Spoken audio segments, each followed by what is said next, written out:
हमने बहुत सारे चैप्टर्स खत्म कर लिए हैं। देखो हमने स्टार्ट किया था हैलोजन डेरिवेटिव्स के बारे में, और ये जो हैलोजन डेरिवेटिव्स थे इनका जो फर्स्ट पार्ट था जिसके अंदर हमको पढ़ने थे। देखो हैलोजन डेरिवेटिव को हमने क्या बोला था कि एक तो ये आपका ARX यानी कि एरोमेटिक के साथ में हैलोजन जुड़ सकता है, दूसरा हमने बोला था कि एल्किल ग्रुप R के साथ में हैलोजन जुड़ सकता है, तीसरी कैटेगरी जो हमने यहाँ पे पढ़ी थी वो थी आपकी पॉली हैलोजन डेरिवेटिव वाली कि किसी भी कार्बन एटम के ऊपर अपन एक से ज्यादा हैलोजन एटम को ले आए तब क्या होगा। ये वाले चैप्टर जो था एल्किल हैलाइड वाला ये हम कंप्लीट कर चुके हैं। एल्किल हैलाइड हम लोगों ने कंप्लीट कर लिया था। पॉली हैलोजन कंपाउंड्स को भी हम लोग खत्म कर चुके हैं। आज जो चैप्टर हम स्टार्ट करने वाले हैं वो ये आपके एरोमेटिक हैलाइड वाला, यानी इस बार क्या करना है, कोई भी एक एरोमेटिक कंपाउंड लेना है और इस एरोमेटिक कंपाउंड के साथ हमको हैलोजन को अटैच करना है और इनकी क्या केमिकल रिएक्शन होंगी, क्या इनको अपन मेथड प्रिपरेशन से बना पाएंगे, क्या क्या इनकी फिजिकल प्रॉपर्टी होगी, ये सब अपन लोग आज के इस लेक्चर के अंदर डिस्कस करने वाले हैं। तो चलो जल्दी से अपन कर लेते हैं स्टार्ट। एरिल हैलाइड, एरिल ये जो वर्ड यहाँ पे आ रहा है सबसे पहले हमारे पास में AR, इस AR का मतलब होता है एरोमेटिक, यानी हमें क्या करना है, एरोमेटिक कंपाउंड्स लेने हैं और उनके साथ में हैलाइड को जोड़ना है, उनका जो हाइड्रोजन एटम है वो सब्स्टिट्यूट करवाना है हैलोजन एटम के थ्रू। देखो ये जो एरोमेटिक कंपाउंड्स होते हैं ना, कोई सा भी एरोमेटिक कंपाउंड ले लो उसको अपन दो पार्ट पे क्लासिफाई करते हैं। उसका जो सेंटर पार्ट होता है यानी कि ये वाला पार्ट, इस पार्ट को अपन बोलते हैं उसका न्यूक्लियस, ये होता है उसका नाभिक। और इसके अलावा जो यहाँ पे इसके ये पार्ट के अलावा यहाँ साइड में जो भी चेन आपकी बची रह जाती है, कोई भी एटम आपने जोड़ दिया, कोई भी कार्बन चेन है उससे आपने सब्स्टिट्यूट करवा दिया तो इसको अपन बोलते हैं साइड चेन, पार्श्व श्रृंखला। तो ये दो तरीके से रिएक्शन दे सकता है इसके न्यूक्लियस। न्यूक्लियस कौन है इसका, बेंजीन रिंग, यानी ये या तो ये रिएक्शन दे सकता है अपनी इस बेंजीन रिंग के थ्रू या ये रिएक्शन दे सकता है अपनी साइड चेन के थ्रू। तो इसी बेस पे जो एरिल हैलाइड्स होते हैं इनको भी अपन दो कैटेगरी के अंदर डिवाइड कर सकते हैं। यूं कहते हैं कि इनको भी अपन दो तरीके से प्राप्त कर सकते हैं। इनको अगर ऑब्टेन करना है तो इस बेंजीन रिंग से अगर अपन डायरेक्ट सब्स्टिट्यूशन करवाते हैं, बेंजीन रिंग से जो भी हाइड्रोजन एटम अटैच है उसका सब्स्टिट्यूशन करवा रहे हैं और डायरेक्टली एरिल हैलाइड को बना रहे हैं, तो पहली कंडीशन तो हमारे पास कहलाता है बेंजीन रिंग से सब्स्टिट्यूशन प्रोडक्ट, और दूसरा ये जो साइड चेन है कि इस बेंजीन रिंग के साथ में हमारा कोई भी यहाँ पर कार्बन एटम जुड़ा हो, इस कार्बन एटम को या कोई भी चेन हमारे पास जुड़ी हो इसको हम लोग रिप्लेस या सब्स्टिट्यूट करवा करके ये एरिल हैलाइड बनाते हैं। तो उस कंडीशन में उसको बोल दिया जाता है साइड चेन सब्स्टिट्यूशन प्रोडक्ट, यानी कि पार्श्व श्रृंखला से प्राप्त होने वाले उत्पाद। इसी के बेस पे इनके नाम भी बदल जाते हैं। अगर हम लोगों ने इसको इस बेंजीन रिंग से प्राप्त किया है तो अपन इसको बोल देते हैं एरिल हैलाइड, जबकि अगर यही कंपाउंड अपन इस सब्स्टिट्यूशन से साइड चेन के सब्स्टिट्यूशन से अगर अपन ऑब्टेन करते हैं तो उस कंडीशन में इनको बोल दिया जाता है एल्किल हैलाइड। ये इंपॉर्टेंट नाम है यहाँ पर हमारे पास एल्किल हैलाइड। ये इंपॉर्टेंट नोमेनक्लेचर आता है साइड चेन के सब्स्टिट्यूशन से, और ये वाला जो नोमेनक्लेचर है वो हमारा एरिल हैलाइड के सब्स्टिट्यूशन से आ जाता है। चलते हैं अगले टॉपिक की तरफ। एरिल हैलाइड का अपन नोमेनक्लेचर स्टार्ट करते हैं, इनका नामकरण संस्कार करते हैं। देखो एरिल हैलाइड को अपन कॉमन नेम सिस्टम के अंदर बोलते हैं। अगर अपने को इनको नामकरण IUPAC के अकॉर्डिंग करना है तो अपन इनको बोलते हैं हेलो बेंजीन। बेंजीन रिंग हमारी एरोमेटिक रिंग है और ये हेलो मतलब हैलोजन एटम है कि बेंजीन रिंग से किस तरीके का एटम जुड़ा हुआ है। जैसे मान लो हमने ये बेंजीन रिंग ली है और इस बेंजीन रिंग के ऊपर क्लोरीन को जोड़ा हुआ है, तो Cl क्लोरीन है हमारा, हेलो हेलो की जगह क्या आ जाएगा इस बार क्लोरो, तो ये हमारा जो कंपाउंड है वो क्लोरोबेंजीन बन करके आता है। अगर इसके रेस्पेक्ट में हम Cl की जगह पर यहाँ पर Br जोड़ देते हैं तो उस कंडीशन में इसको अपन ब्रोमोबेंजीन बोल देते हैं। अगर I को जोड़ा तो आयोडोबेंजीन बोल देना, अगर F को जोड़ा तो फ्लोरोबेंजीन बोल देना। ये चारों तरीके की बेंजीन अपन इसी नोमेनक्लेचर से कर सकते हैं। हेलो बेंजीन, हेलो मतलब halogen atom, F Cl Br I चारों में से जो भी जोड़ो उसके अकॉर्डिंग नोमेनक्लेचर कर दो। अब कंडीशन क्या लगा देते हैं कई बार की क्लोरो ब्रोमो ये तो है जो है, इनके साथ में कोई और सब्स्टिट्यूट भी अपने को देखने को मिल जाता है। यानी जो कंडीशन हमारे पास आती है वो कुछ ऐसी होती है कि यहाँ पर Br तो जुड़ा हुआ ही है, साथ में CH3 NO2 OH इस टाइप के कंपाउंड और जोड़ दिए जाते हैं, इस टाइप के मॉलिक्यूल जोड़ दिए जाते हैं जिससे कंपाउंड थोड़ा सा चेंज हो जाता है। अब देखो अगर इस Br को आप यहाँ से हटा दो तो बेंजीन रिंग के ऊपर मैथिल ग्रुप जब अटैच होता है उसको क्या बोलते हैं अपन, टोलुइन। तो देखो ये आपका टोलुइन ही है, बस इस टोलुइन की एक सब्स्टिट्यूशन है, वो भी कौन सी कंडीशन पे, ये रहा आपका मैथिल ग्रुप, इसके पास में ये पोजीशन और ये पोजीशन दोनों ही हमारी ऑर्थो पोजीशन होती है। पास वाली दोनों 1,3 पोजीशन मेटा पोजीशन होती है और इसकी जो 1,4 पोजीशन होती है वो पैरा पोजीशन होती है। तो ये जो ब्रोमीन है वो उसकी ऑर्थो पे जुड़ा हुआ है ना, इसीलिए अपन इसको बोल देंगे ऑर्थो ब्रोमोटोलुइन। ये नाम हो चुका है इसका ऑर्थो ब्रोमोटोलुइन। अगर यहाँ पर फिनॉल आ जाता है तो आप उसको ऑर्थो ब्रोमोफिनॉल बोल दोगे, क्लोरीन आ जाता है ऑर्थो क्लोरो लगा देना। नाइट्रो जिस टाइप का भी आपके पास में सब्स्टिट्यूशन आता है उसके अकॉर्डिंग उसका नोमेनक्लेचर हम यहाँ पर कर सकते हैं। तो ये सिंपल सा नोमेनक्लेचर है हमारे एरिल हैलाइड्स का, जिनको अपन हेलोबेंजीन के नाम से जानते हैं। अब चलते हैं मेथड ऑफ प्रिपरेशन की तरफ। अब अपन लोग पढ़ते हैं इनकी मेथड ऑफ प्रिपरेशन को। इनको बनाने के अंदर जो पहली विधि हम लोग पढ़ रहे हैं वो डायरेक्ट हेलोजिनेशन, यानी सीधा ही उसका हेलोजनीकरण करवा दो। क्या करेंगे अपन, यहाँ पर लेंगे सीधा बेंजीन को। बेंजीन के साथ में अपन कोई भी halogen atom Cl2, Br2, Y2 इस तरीके कोई भी हेलोजन हम लोग काम में लेंगे।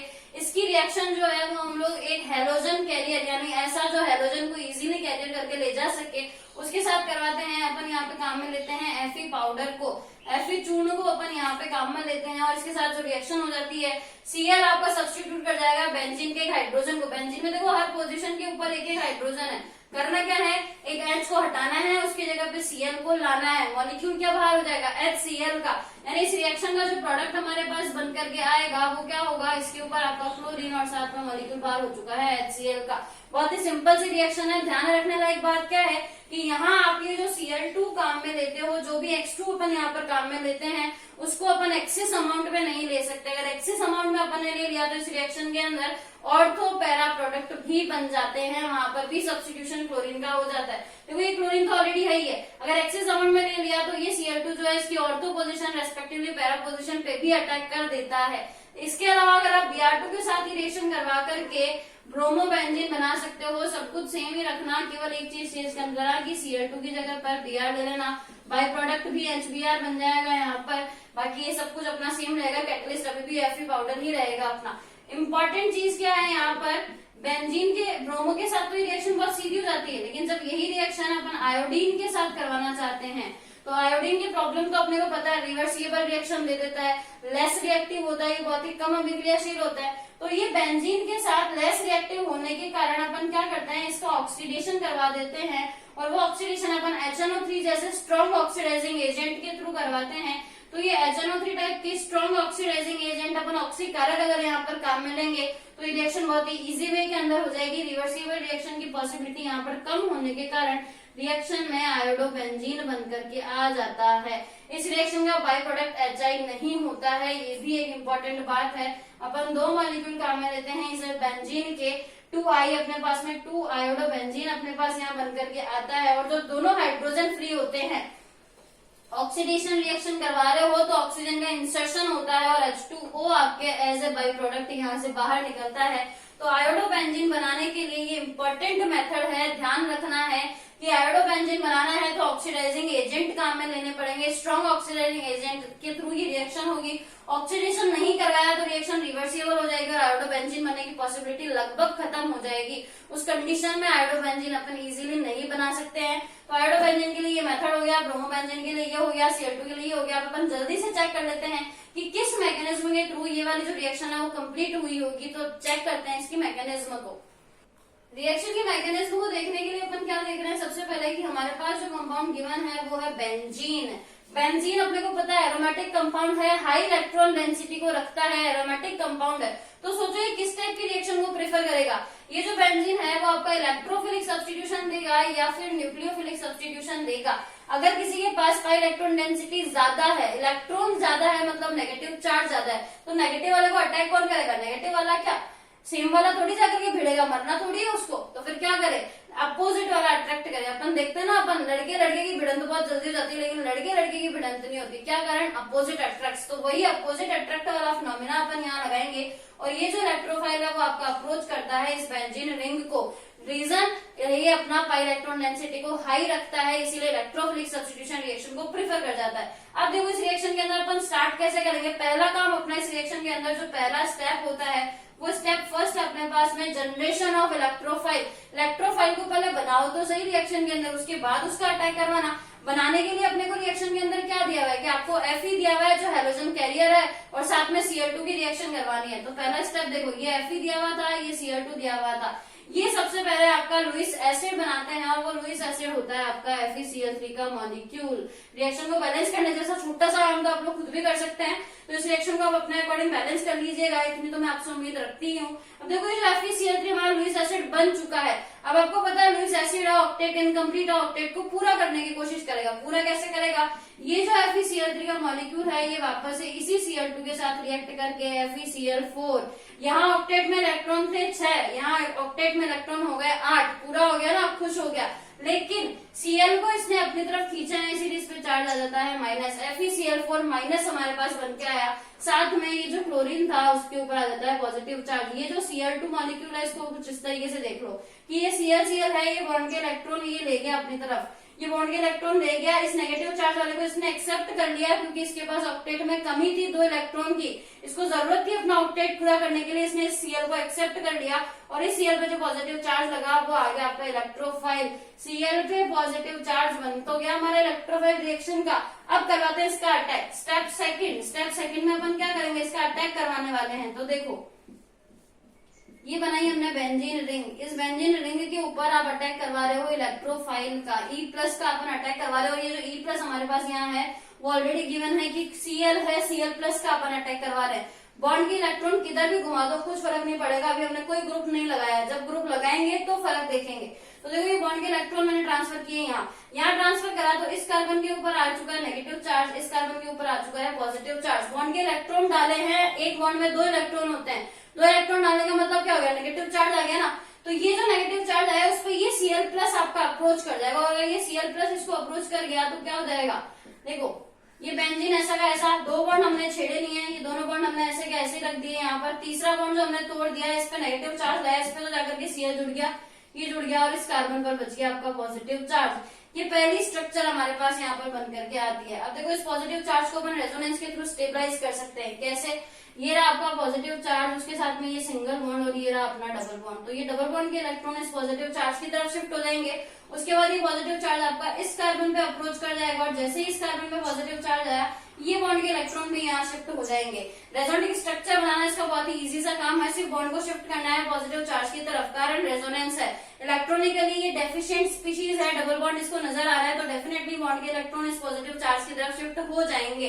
तो इसका रेजोनेंट हाइब्रिड जो हमारे पास बन करके आएगा वो क्या होगा कि 5 कार्बन के बीच हम लोग इस पॉजिटिव चार्ज को घूमता हुआ देखेंगे। ये 5 कार्बन के बीच पॉजिटिव चार्ज घूम रहा है, एक कंडीशन जिसके ऊपर आपका क्लोरीन जुड़ा हुआ है, साथ में आपका हाइड्रोजन भी है। बेंजीन की हर एक पोजीशन पर हाइड्रोजन होता है, ये ध्यान रखना। तो ये हाइड्रोजन भी है इस कंडीशन में। आप देखो ये वाला जो एक कार्बन है वो एक कार्बन है आपका sp3, बाकी सारे ही कार्बन इस कंडीशन में भी sp2 ही है, सब पर अपना इलेक्ट्रॉन चार्ज घूम रहा है, रेजोनेंस की कंडीशन चल रही है। लास्ट स्टेप देखो, बेंजीन का आपने एक डबल बॉन्ड तोड़ दिया, एक पाई बॉन्ड आपने यहाँ पर तोड़ दिया। सोचो बेंजीन का पाई बॉन्ड तोड़ा, एरोमेटिसिटी गई। एरोमेटिसिटी अपने केमिस्ट्री की सबसे स्टेबल कंडीशन होती है, कोई भी कंपाउंड अपनी एरोमेटिसिटी को खोने की कोशिश नहीं करता है। तो ये जो बेंजीन पे तुमने अटैक करवा करके एरोमेटिसिटी को खोने की कोशिश करी ना, अब वापस कौन देगा, तुम ही दोगे ना, तो दो। अब ये एरोमेटिसिटी वापस देने के लिए क्या करें, यहाँ पर अपना जो H भी है, इस कार्बन पर एक क्लोरीन है एक हाइड्रोजन है, तो क्या करना है, जब एरोमेटिसिटी को वापस लाना है, गरीब हो चुका है वापस अमीर होना चाहता है, तो क्या करेंगे, कौन निभाता है धर्म, अपना धर्म निभाता है दोस्त। तो दोस्ती निभाओ, क्या करो, ये जो अपनी कंडीशन आ रही है जिसके अंदर एक H है एक Cl है, पड़ोसी के पास पॉजिटिव चार्ज है, इलेक्ट्रॉन की कमी है, तो अब ये वाला जो हाइड्रोजन है वो अपना दोस्ती धर्म निभाते हुए अपने बॉन्ड के इलेक्ट्रॉन्स यहाँ दे जाता है और खुद बाहर निकल जाता है H+ के फॉर्मेट में। यानी कंडीशन क्या है, ये अपने पास वापस 5 इलेक्ट्रॉन बन चुके हैं और ये H+ बाहर चला गया। वापस से बेंजीन की एरोमेटिसिटी अपन ने यहाँ पर ले आई है और ये जो H+ बाहर निकला वो कहाँ जाएगा, ये जो FeCl4- है यहाँ पे अटैक करेगा, HCl का मॉलिक्यूल बाहर निकालेगा और ये वापस आपका कैटलिस्ट FeCl3 में कन्वर्ट हो जाएगा। रिएक्शन के अंदर अपन जो भी कैटलिस्ट काम में लेते हैं उसको जैसा काम में लिया है वैसा का वैसा बाहर भी निकालना पड़ता है, ये रूल है। कैटलिस्ट ऐसा ही होता है कि रिएक्शन में केवल रिएक्शन को स्टार्ट करवाने के काम आता है। जनरेशन ऑफ इलेक्ट्रोफाइल में FeCl3 हमारे पास काम आया था, अगर ये नहीं होगा तो जनरेशन ऑफ इलेक्ट्रोफाइल अपन नहीं कर पाएंगे, इसीलिए काम में लिया। लास्ट स्टेप में ये वापस इस ये जो H+ है इसके साथ रिएक्ट करके HCl का मॉलिक्यूल बाहर निकाल देगा। तो रिएक्शन देखो ओवरऑल 3 स्टेप में हमने कंप्लीट करी है पहला स्टेप, जिसके अंदर हमने क्या करा, जनरेशन ऑफ इलेक्ट्रोफाइल करा। सेकंड स्टेप के अंदर हमने अटैक ऑफ इलेक्ट्रोफाइल करवाया। उस अटैक ऑफ इलेक्ट्रोफाइल से जो पहली स्ट्रक्चर बन के आई, बाद में उसको रेजोनेंस के थ्रू हमने स्टेबल करवाया। उस रेजोनेंस के थ्रू स्टेबल करवा के उसका हमने रेजोनेटिक हाइब्रिड बनाया, और उसके बाद में हमने फाइनली एरोमेटाइजेशन को वापस लाने के लिए उसका डी प्रोटोनेशन करवा दिया, H+ को वहां से बाहर निकाल दिया। और ये जो H+ बाहर निकला, इसको हमने इस FeCl4- के साथ रिएक्ट करवा के HCl का मॉलिक्यूल बाहर निकाल दिया, और रिएक्शन में काम आने वाले कैटलिस्ट को एज इट इज बाहर निकाल दिया। ये तो रिएक्शन होगी कि आपको नॉर्मल क्लोरोबेंजीन या ब्रोमोबेंजीन बनानी है तो कैसे करवाओगे। अब मैंने जो बोला था कि एक्सिस अमाउंट में ले लिया तो ऑर्थो पैरा प्रोडक्ट बन जाएगा, वो चेक करते हैं कि वो कैसे होता है। देखो, एक्सिस अमाउंट में ले लिया, उसके लिए आपको एक चीज ध्यान रखनी पड़ेगी कि हमने बेंजीन रिंग के ऊपर कोई भी ग्रुप, ये जो G लगाया है, उसका दो नेचर हो सकता है, या तो ये आपका इलेक्ट्रॉन विड्रॉइंग ग्रुप हो सकता है, या ये आपका इलेक्ट्रॉन डोनेटिंग ग्रुप हो सकता है। मतलब या तो हो सकता है कि इस रिंग में अपने इलेक्ट्रॉन देकर के इस बेंजीन रिंग की पाई इलेक्ट्रॉन डेंसिटी को बढ़ाने का काम करे, या ये हो सकता है कि इस पाई इलेक्ट्रॉन डेंसिटी को घटाने का काम करे। दोनों ही कंडीशन में देखो क्या होने वाला है। अगर ये आपका इलेक्ट्रॉन विड्रॉइंग ग्रुप होगा, यानी इलेक्ट्रॉन को बाहर की तरफ खींचेगा, तो थ्रू रेजोनेटिक स्ट्रक्चर हम ये चेक कर सकते हैं कि मेटा पोजीशन के ऊपर नेगेटिव चार्ज आएगा। यानी अगर मेटा पे नेगेटिव चार्ज आ रहा है तो इलेक्ट्रोफाइल जो अप्रोच करेगा वो कहाँ अप्रोच करेगा, मेटा पोजीशन पे। जबकि अगर ये इलेक्ट्रॉन डोनेटिंग ग्रुप, या इसी को अपन लिखते हैं इलेक्ट्रॉन रिलीजिंग ग्रुप होगा, तो उस कंडीशन में अपना नेगेटिव चार्ज जो है वो ऑर्थो और पैरा पोजीशन पर आएगा। ये अपन एरिन और एरोमेटिसिटी वाला जो चैप्टर है उसमें डिस्कस कर चुके हैं कि ये किस तरीके से चार्ज आता है। अगेन इसकी वीडियो का आपको लिंक फिर से मिल जाएगा, आप चेक करिएगा उसको। इलेक्ट्रॉन डोनेटिंग ग्रुप और इलेक्ट्रॉन रिलीजिंग ग्रुप की कंडीशन के अंदर ऑर्थो और पैरा पोजीशन पे नेगेटिव चार्ज आता है। यानी ये जो ग्रुप है वो दो तरीके की एक्टिवेटिंग हो सकते हैं। अगर वो इलेक्ट्रॉन विड्रॉइंग ग्रुप है तो वो आपका मेटा होगा, और अगर वो आपका इलेक्ट्रॉन रिलीजिंग ग्रुप है तो आपका ऑर्थो पैरा डायरेक्टिव होगा। अब देखो, रिएक्शन के अंदर हमारे पास क्लोरोबेंजीन बन करके आया था। ये क्लोरोबेंजीन, Cl के पास क्या है, इलेक्ट्रॉन्स है, तो ये इलेक्ट्रॉन इस ग्रुप, इस रिंग के अंदर देगा। तो अगर इसने इस रिंग में इलेक्ट्रॉन दिए तो देखो क्या होने वाला है, ये डबल बॉन्ड हमने इस तरीके से बना लिए, ये Cl, ये इसके लोन पेयर, ये अगर यहाँ तो ये यहाँ, तो खुद देख लो ना, पहला नेगेटिव चार्ज कहाँ है, ऑर्थो पे आ रहा है, फिर अगले पे दिख रहा है कि negative charge, single bond, double bond, फिर रेजोनेटिक की कंडीशन आ गई, और उस कंडीशन में अगर ये यहाँ आए तो ये यहाँ जाएंगे और ये यहाँ आएंगे। यानी नेगेटिव चार्ज घूम कहाँ रहा है, ओवरऑल केवल और केवल ऑर्थो और पैरा पोजीशन के ऊपर। तो डेफिनेटली नेगेटिव चार्ज जब इलेक्ट्रॉन डेंसिटी रिच ही इन दो पोजीशन पे है, तो इलेक्ट्रोफाइल अप्रोच भी कहाँ करेगा, जिसके पास इलेक्ट्रॉन की कमी है वो वहीं जाकर के तो अटैक करेगा जहाँ इलेक्ट्रॉन ज्यादा है। तो कहाँ करेगा ये आपका, या तो करेगा इस ऑर्थो पे या करेगा इस पैरा पे। तो एक्सिस अमाउंट में लिया, ये क्लोरोबेंजीन थी, आपने Cl2 को एक्सिस अमाउंट में ले लिया है, तो वापस से Cl का मॉलिक्यूल कहाँ अप्रोच कर सकता है, ऑर्थो और पैरा पे। और जो इस रिएक्शन के प्रोडक्ट हमारे पास बन करके आ जाएंगे वो होंगे आपके ये ऑर्थो क्लोरो और दूसरा आपका पैरा क्लोरो, यानी 1,1 और 1,4 डाइक्लोरोबेंजीन हमारे पास प्रोडक्ट की फॉर्मेट में बन करके आएगा। ये जो पहला कंपाउंड हमारे पास बन के आया है ऑर्थो पोजीशन के ऊपर, ये हो चुका आपका 1,2 डाइक्लोरोबेंजीन, और ये आपका 1,4 डाइक्लोरोबेंजीन। तो इस तरीके के कंपाउंड बन के आएंगे। इसकी जगह अगर मैंने यहाँ पर CH3 कर दिया, CH3 कर दिया तो क्या हो गया, रिएक्शन के अंदर आपने टोलुइन काम में ले ली, तो टोलुइन क्या हुआ, कार्बन कार्बन, ये भी बॉन्ड के इलेक्ट्रॉन इस रिंग में देगा ही, यानी ये भी इलेक्ट्रॉन रिलीजिंग ग्रुप ही है। तो इलेक्ट्रॉन रिलीजिंग ग्रुप की कंडीशन के अंदर वापस से आपका जो नेगेटिव चार्ज है वो ऑर्थो पैरा पर आएगा, और उस कंडीशन के अंदर फिर से यही प्रोडक्ट बन करके आएंगे। बस शर्त क्या रहेगी कि यहाँ पर CH3 आ जाएगा और यहाँ पर भी CH3 आ जाएगा। यानी अगर आपको ऑर्थो क्लोरो टोलुइन बनाना है तो आप इस मेथड को काम में ले सकते हो। अब देखो, अगर इलेक्ट्रॉन विड्रॉइंग होती है, यानी मैं ये बात करूँ कि मैंने इस G की जगह इस बार NO2 को जोड़ दिया है, तो नाइट्रोजन क्या है, ऑक्सीजन नाइट्रोजन से बॉन्ड के इलेक्ट्रॉन खींचेगा, इसीलिए नाइट्रोजन इस रिंग से अपनी तरफ इलेक्ट्रॉन खींच लेगा। तो उस कंडीशन में ये आपका इलेक्ट्रॉन बाहर की तरफ खींच रहा है, यानी इस रिंग की इलेक्ट्रॉन डेंसिटी को घटाने का काम कर रहा है। और अगर रिंग की इलेक्ट्रॉन डेंसिटी को घटाएगा तो मेटा पोजीशन के ऊपर नेगेटिव चार्ज आएगा, यानी रिएक्शन का जो प्रोडक्ट बनेगा उसके अंदर आपका ये ऑर्थो को छोड़ करके यहाँ मेटा पर जाकर के क्लोरीन एटम जुड़ जाएगा। तो रिजल्ट क्या निकला कि अगर हमने इलेक्ट्रॉन विड्रॉइंग ग्रुप काम में लिया है तो मेटा पे क्लोरो को जोड़ देना, अगर इलेक्ट्रॉन रिलीजिंग ग्रुप काम में लिया है तो ऑर्थो और पैरा पोजीशन के ऊपर आप इसको जोड़ दोगे। ये रिएक्शन हमारे डायरेक्ट हेलोजिनेशन की यहाँ पर खत्म हो जाती है। डायरेक्ट हेलोजिनेशन के अंदर आपको 3 बातें ध्यान रखनी है। आयोडोबेंजीन बनाने के लिए ऑक्सीडाइजिंग एजेंट काम में लेना पड़ेगा।